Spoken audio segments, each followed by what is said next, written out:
নমস্কার, Surajit academy YouTube চ্যানেলে আপনাকে স্বাগত জানাই। কার্যত বাংলা শিক্ষা পোর্টালে একটি ভয়ঙ্কর আপডেট চলে এসেছে এবং সেই আপডেটটি আপনাদের প্রত্যেকটি স্কুলকে সেই আপডেটের কাজটি বাংলা শিক্ষা পোর্টালে গিয়ে প্রতিটি স্কুলকে সেই কাজ করতে হবে। স্টুডেন্টদের বিধানসভা এবং বুথের নাম আপডেট করতে হবে।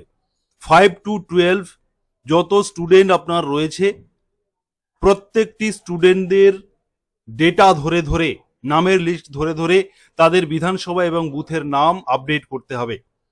এই কাজটি আপনারা কিভাবে করলে অত্যন্ত সহজভাবে এবং সঠিকভাবে করতে পারবেন তার পদ্ধতি বলে দেব এই ভিডিওর মাধ্যমে। প্রথমত আপনারা বাংলা শিক্ষা পোর্টাল লগ ইন করে নেবেন। এখানে আরেকটি বিষয় বলে রাখি, স্কুল ইনফরমেশন এবং স্কুল এডুকেশন রিলেটেড গুরুত্বপূর্ণ ভিডিও এবং আপডেট পেতে অবশ্যই সুরজিৎ একাডেমি ইউটিউব চ্যানেলকে সাবস্ক্রাইব করুন, পাশে থাকা বেল বাটনটি অন করে দিন এবং এই গুরুত্বপূর্ণ ভিডিওটি আপনারা আপনাদের টিচার্স গ্রুপে শেয়ার করুন। ইনফরমেশনটি শেয়ার করে সবাইকে হেল্প করতে সাহায্য করুন। বাংলা শিক্ষা পোর্টালটি লগ ইন করে নেওয়ার পরে আপনারা বাঁদিকে স্টুডেন্ট এন্ট্রি অ্যান্ড আপডেট এই অপশানে ক্লিক করবেন এবং এই অপশনের ভেতরে নিচে চলে আসুন। নিচের দিকে দেখতে পাচ্ছেন যে updating polling station and disability certificate, এই অপশনে আপনারা ক্লিক করবেন। এরপরে আপনারা দেখতে পাচ্ছেন যে 5 থেকে 12 পর্যন্ত সমস্ত স্টুডেন্টদের ক্লাসগুলি লেখা রয়েছে এবং ডান দিকে রয়েছে অ্যাকশন সেকশনের মধ্যে সাবমিট এবং ভিউ, এই দুটো অপশন আপনারা পাচ্ছেন। যদি আপনারা ভিউ সেকশনে ক্লিক করেন সেক্ষেত্রে আপনারা দেখতে পারবেন যে স্টুডেন্টদের বুথ এবং অ্যাসেম্বলি আপডেটিং স্ট্যাটাস দেখতে পাবেন। আপনারা দেখতে পাচ্ছেন যে আমি ক্লাস 5 এর ভিউ করেছি। 5 এর প্রত্যেকটি স্টুডেন্টদের কোড দেওয়া রয়েছে, স্টুডেন্ট নাম দেওয়া রয়েছে, তাদের ডিস্ট্রিক্ট নেম লেখা রয়েছে এবং assembly name not updated, booth name not updated এবং ডিসেবিলিটি সার্টিফিকেট না লেখা রয়েছে।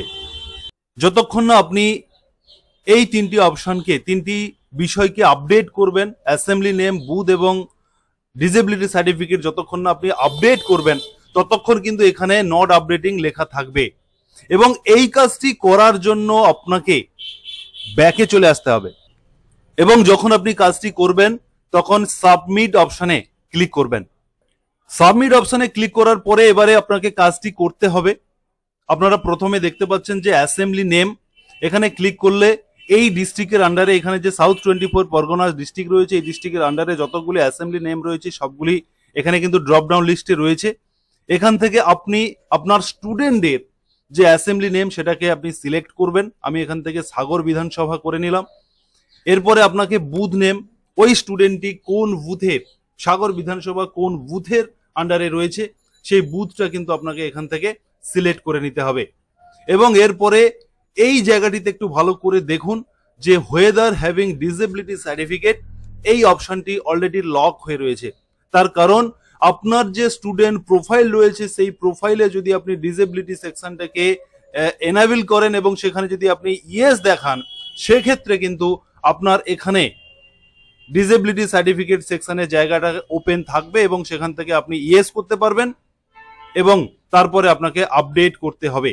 যদি আপনার কোনো স্টুডেন্টের ডিসেবিলিটি সার্টিফিকেট না থাকে বা ডিসেবল না হয় সেক্ষেত্রে আপনারা শুধুমাত্র এই দুটি অপশনকে সিলেক্ট করেই আপনারা আপডেট করে দিতে পারবেন বা আপডেট করে দেবেন। এবারে আপনাকে বলে রাখি যে এই কাজটি আপনি কিভাবে করবেন, কিভাবে করলে আপনি সুন্দর এবং সঠিক প্রসেসে করতে পারবেন সেই প্রসেসটা আপনাদেরকে বলে দিই। আপনারা দেখতে পাচ্ছেন এখানে তিনটি ইনফরমেশন স্টুডেন্টের প্রয়োজন। এক হচ্ছে অ্যাসেম্বলি নেম, 2 বুথ নেম, 3 হচ্ছে ডিসেবিলিটি সার্টিফিকেট যদি থাকে। যে স্টুডেন্টরা কিন্তু এই মুহূর্তে তারা অ্যাসেম্বলি নেম এবং বুথ নেমের সঙ্গে পরিচিতি নন, কারণ তারা স্টুডেন্ট, তারা এই বিষয়টা জানেন না, তাদের ভোটার লিস্ট নেই বা ভোটার কার্ড হয়নি, যে কারণে তারা এই বিষয়টা সম্পর্কে অবগত নন। সে কারণে আপনারা কি করবেন, ব্ল্যাক বোর্ডে গিয়ে, প্রত্যেকটি ক্লাসের ব্ল্যাক বোর্ডে গিয়ে আপনারা অ্যাসেম্বলি নেম এবং বুথ নেম আর যদি সার্টিফিকেট, ডিসেবিলিটি সার্টিফিকেট থাকে তাহলে সেই সার্টিফিকেটের জেরক্স কপি নিয়ে আসতে পারবেন এবং অ্যাসেম্বলি নেম এবং বুথ নেমটি খাতায় লিখে দেবেন, ব্ল্যাক বোর্ডে লিখে দেবেন। তাদেরকে বলবেন যে তোরা খাতায় এই দুটো লিখে নে এবং বাড়ি থেকে বাবা অথবা মায়ের কাছ থেকে বা গার্জেনদের কাছ থেকে নিজেদের অ্যাসেম্বলি নেম এবং বুথ নেমটা লিখে আনতে হবে। এই কাজটি আপনি প্রত্যেকটি ক্লাসের ব্ল্যাকবোর্ডে গিয়ে লিখে দেবেন এবং তারা সেই ব্ল্যাকবোর্ড দেখে তারা এই দুটো নেম খাতায় তুলবে এবং পরের দিন তারা তাদের বাড়ি থেকে এই দুটো নেম লিখে নিয়ে আসবে এবং যদি ডিসেবিলিটি সার্টিফিকেট থাকে তাহলে তার জেরক্সও সঙ্গে নিয়ে আসবে। এই কাজটি আপনার কাজ, আপনি ব্ল্যাকবোর্ডে গিয়ে ফার্স্ট করে দেবেন। পরের দিন আপনারা একটি ফরম্যাট বানাবেন এক্সেলে, যেখানে স্টুডেন্টদের roll number, student name, father's name একদিকে 3টে কলামে থাকবে এবং অন্যদিকে অ্যাসেম্বলি নেম, বুথ নেম এবং সার্টিফিকেট আছে কি নেই 3টে কলাম আপনারা ব্ল্যাঙ্ক রেখে দেবেন। আপনারা 5 থেকে 7 পর্যন্ত নিজ দায়িত্বে স্টুডেন্টদের ক্লাসে গিয়ে আপনারা সেই এক্সেল শিটের যে প্রিন্ট আউটটা আপনি করে নিয়ে গেছেন সেই প্রিন্ট আউটে আপনারা তাদের রোল নাম্বার ধরে ধরে তাদের খাতাটা দেখে আপনি নোট করে নিন। আপনার এক্সেল শিটের যে ফরম্যাটটি আপনি প্রিন্ট আউট করেছেন সেখানে নাম, রোল নাম্বার ধরে ধরে তাদের খাতা থেকে, যেহেতু তারা বাড়ি থেকে লিখে নিয়ে এসছে, সেই খাতা ধরে আপনি আপনার এক্সেল শিটের যে ফরম্যাটটি যেটা প্রিন্ট আউট নিয়েছেন সেখানে আপনি এন্ট্রি করুন। এটা 5 থেকে 7 পর্যন্ত আপনি নিজের দায়িত্বে করুন। আর যারা 8 থেকে 12 পর্যন্ত যে সমস্ত স্টুডেন্টরা রয়েছে তাদেরকে আপনি ওই সিটটা দিয়ে দিন যে তোরা এই সিটে নিজেদের রোল নাম্বার ধরে, রোল নাম্বারের সোজা যেখানে অ্যাসেম্বলি নেম রয়েছে, যেখানে বুথ নেম রয়েছে, যেখানে ওয়েদার সার্টিফিকেট, ডিসেবিলিটি সার্টিফিকেটের সেকশন রয়েছে, তোরা যে খাতায় লিখে এনেছিস সেই খাতা ধরে অ্যাসেম্বলি নেমটা লিখে দিবি, বুথ নেমটা লিখবি এবং সার্টিফিকেট যদি থাকে সেক্ষেত্রে ইয়েস বা টিক চিহ্ন মেরে সার্টিফিকেটের জেরক্সটা আমাকে জমা দিতে হবে। এভাবে কিন্তু আপনি 8 থেকে 12 পর্যন্ত তাদেরকে দিয়েই এই কাজটি করিয়ে নিতে পারবেন একটা এক্সেল শিট ফরম্যাট রেডি করে।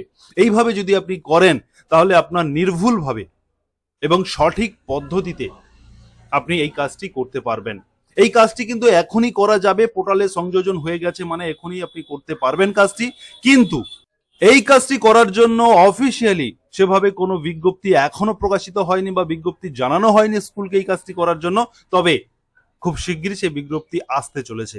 তাই আপনারা অ্যাডভান্স এই কাজগুলি যেহেতু করতে হবে প্রত্যেকটি স্কুলকে, সেহেতু আপনারা এই কাজটি এগিয়ে নিতে পারেন। যারা সুরজিৎ একাডেমি ইউটিউব চ্যানেলে এতক্ষণ ভিডিও দেখছিলেন আপনাদেরকে আরো একবার বলবো, সুরজিৎ একাডেমি ইউটিউব চ্যানেলকে সাবস্ক্রাইব করুন, নোটিফিকেশন বেল বাটন অন করে দিন এবং আপনাদের টিচার্স গ্রুপে ভিডিওটি শেয়ার করুন। ধন্যবাদ।